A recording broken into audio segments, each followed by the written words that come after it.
शुक्रिया। 5 मिनट। शुक्रिया उपसभापति महोदय। जब आप 5 मिनट या 3 मिनट कहते हैं तो लगता है जैसे फांसी देने से पहले अंतिम इच्छा पूछी जा रही है। ये समय आप ही लोग तय करते हैं, मैं जानता हूं करता। सर, आपका दोष थोड़े ही है, लेकिन दुखड़ा भी कहाँ रो। आप बोले। अब मैं बड़ी खुशी हुई, माननीय मंत्री जी यहाँ हैं, अभी नवनियुक्त मंत्री जी हैं, बड़ा अनुभव है हरियाणा का और अच्छा विभाग भी मिला है, चुनौतियां भी बहुत हैं, फोटो वोटो तो अपनी जगह।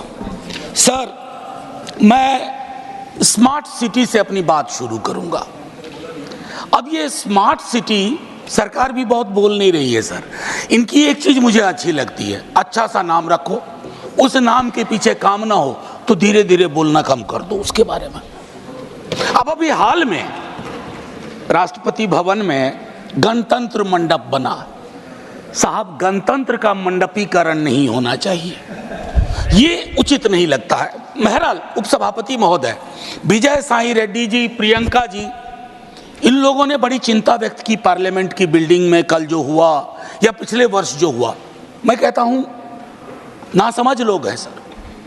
ये तो विशुद्ध भारतीयता का एहसास कराता है कि जब बाल्टी से पानी सर टपक रहा हो। चेक कर लीजिएगा, नासमझ सब।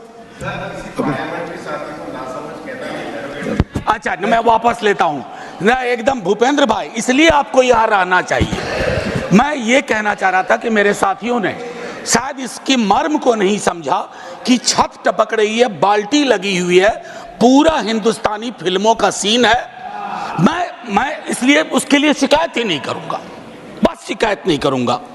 सर, मेरी दूसरी चिंता है कि स्वच्छ भारत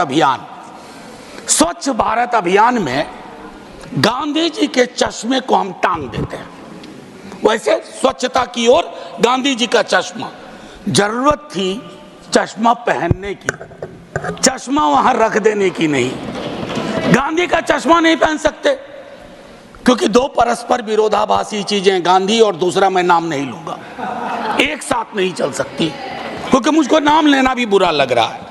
सर, तीसरी मैं मंत्री जी को कहूंगा, स्ट्रीट वेंडर्स शहरों की रीढ़ होते हैं, उनके साथ न्याय कीजिए। नाइंसाफी हो रही है उनके साथ। आपकी नीतियां कुछ बनती है, पुलिस प्रशासन किसी और तरीके से एक्ट करता है, और उस मद में जिसको हम कहते हैं पीएम स्वनिधि, आपका एलोकेशन भी 30% कम हो गया। तो मैं आपसे आग्रह करूंगा उसको देखिए। आईईसी स्वच्छता में, आईईसी में एलोकेशन कम हो गया है, अमृत में आधा काम भी नहीं हुआ है, प्रोपेगेंडा अपनी जगह।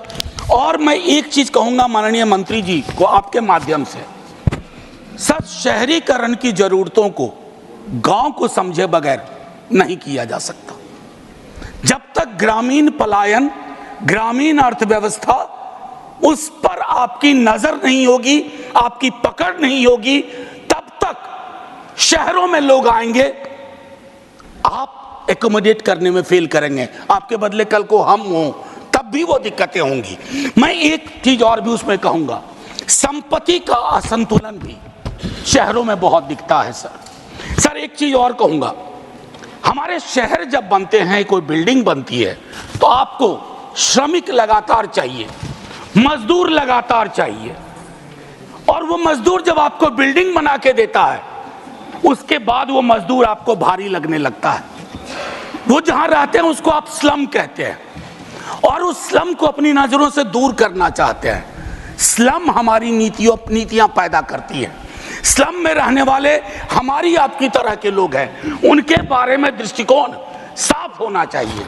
और ये सैटेलाइट मेट्रोपोलिस नहीं कि एक स्लम रिहैबिलिटेशन किया, दिल्ली से 40 किलोमीटर दूर जाके रख दिया। कैसे काम करेंगे, कैसे रोजगार चलेगा?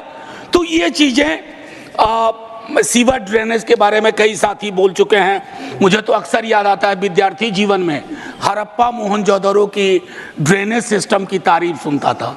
सर, अगर टाइम मशीन हो तो वापस चला जाए, वो ज्यादा बेहतर था। मैं और एक आखिरी चीज करूंगा सर, आजादी के बाद अपने देश में multi caste, multi community housing society बननी शुरू हुई थी सर। आज वो सारी चीज, आखिरी 30 सेकंड सर, आज वो सारी चीजें खत्म हो गई। जातियों के नाम पर हाउसिंग सोसाइटी है, समुदायों के नाम पर हाउसिंग सोसाइटी है, और कुछ समुदाय के लोग किसी भी सोसाइटी में नहीं रह सकते। ये हमारी राजनीति और नीति ने तय कर दिया है। शुक्रिया सर, जय हिंद।